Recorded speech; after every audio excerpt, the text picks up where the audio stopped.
guys, today we are looking at Class 4 English book. Lesson 4, page 33. Herkese salam. Bugünlerde 4. sınıf İngiliz dili dərsliyindən mövzu 4, səhifə 33-dəki tapşırıqlara baxacağıq.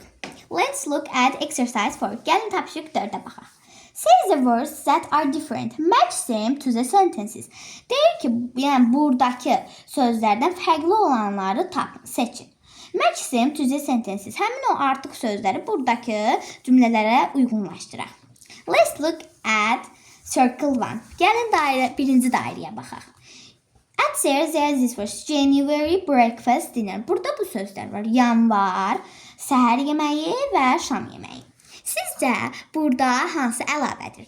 Bəli, burada əlavə January-dir. Çünki January aydır. Bir dən aydır. Məsələn, təqvimdəki birinci aydır. Amma digərləri isə, məsələn, gündə yediyimiz yeməklərin adı. Məsələn, səhər yeməyi, axşam yeməyi. İndi baxa görə January buradakılardan hansına uyğundur? Bəli, January this is a month. Yəni, bu aydır uyğundur. Çünki yanvar ildəki ilk aydır. Let's look at circle 2. Gəl indi ikinci dairəyə baxaq. At there this words.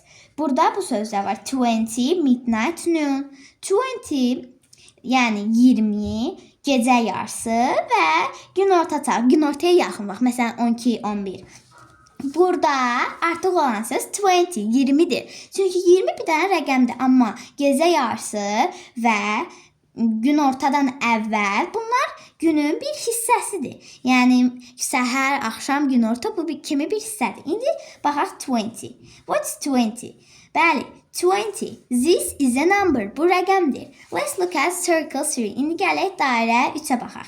Buradakı sözlər Monday, Tuesday, in the morning. Yəni bazar ertəsi, çərşənbə axşamı və səhər vaxtı. Burada artıq olan söz in the morning, yəni səhər vaxtı. Çünki Monday and Tuesday həftənin günlərdir, amma in the morning isə günün bir vaxtıdır.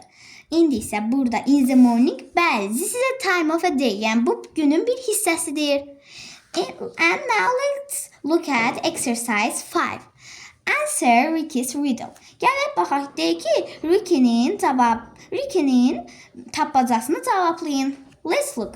My first letter is in big and in bear. Mənim birinci hərfim big, yəni böyük sözündə və ay sözündədir. Yəni big-dən birdir ingilis dilində. Demək, bu hərf B-dır. Birinci hərfə B. İndi isə ikinciyə baxaq. My fifth letter is in kite but not in right. Mənim deyir ki, 5-ci hərfim kite-da var. Yəni, amma right-da yoxdur. İndi bu da K olacaq. 5-ə K yazırıq. My 8th letter is in sun but not in run. Mənim 8-ci hərfim sun sözündə var, amma run sözündə yoxdur. Demək, burada S olacaq. 8-ci hərf S-dır. You eat me in the morning. Sən bunu səhər yeməyində, səhər vaxtı yersən. What am I? Mən nəyəm? İndi birinci hərf B-dır, 5-ci hərf K-dır, 8-ci hərf S-dır. Biz səhər nə yeyirik? Breakfast, yəni səhər yeməyi. Demək, tapacağın cavabı I am breakfast olacaq.